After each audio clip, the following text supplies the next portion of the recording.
La première priorité pour moi, c'est de défendre le pouvoir d'achat des Français, leur redonner leur pouvoir d'achat, au niveau notamment, comme exemple, l'énergie, le pouvoir qu'ils puissent se chauffer, qu'ils puissent mettre de l'essence dans la voiture. Deuxième priorité, c'est l'amélioration de la qualité des services de proximité. Je pense tout particulièrement chez nous à l'hôpital de Montaigu, les urgences vont être fermées cet été, c'est pas normal.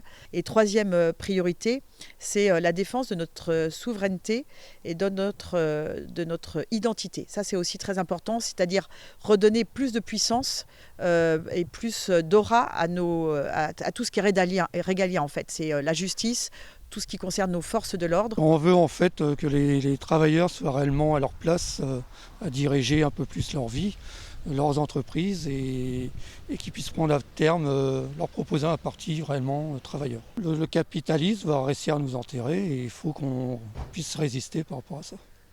C'est-à-dire?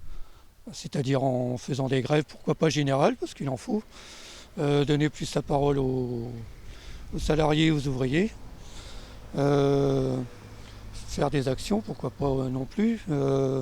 Après, c'est tellement vaste, on pourrait tellement dire qu'on ferait des choses, mais on n'a pas toutes les cartes en main. La première priorité, c'est l'accès à la santé. La seconde, c'est effectivement sur le pouvoir d'achat. Du coup, avec l'augmentation des salaires, donc, le nouveau Front populaire donc, préconise une augmentation, en tout cas du SMIC, sur du 1600 net mensuel.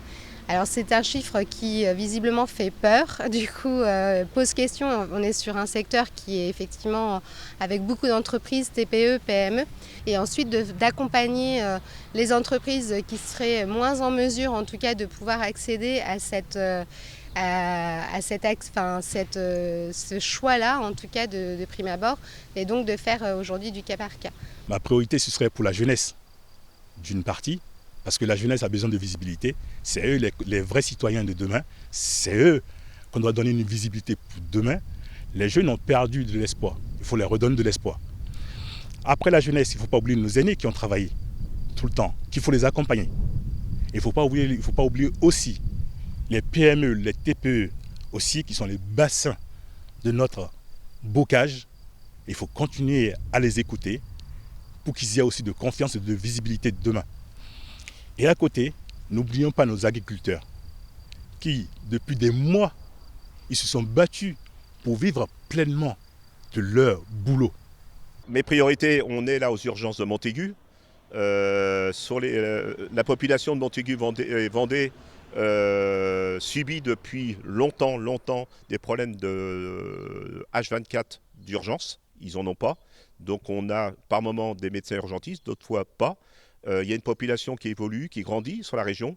Et là, il y a un vrai problème. Alors au-delà de la structure des urgences, il y a un problème aussi au niveau des libéraux.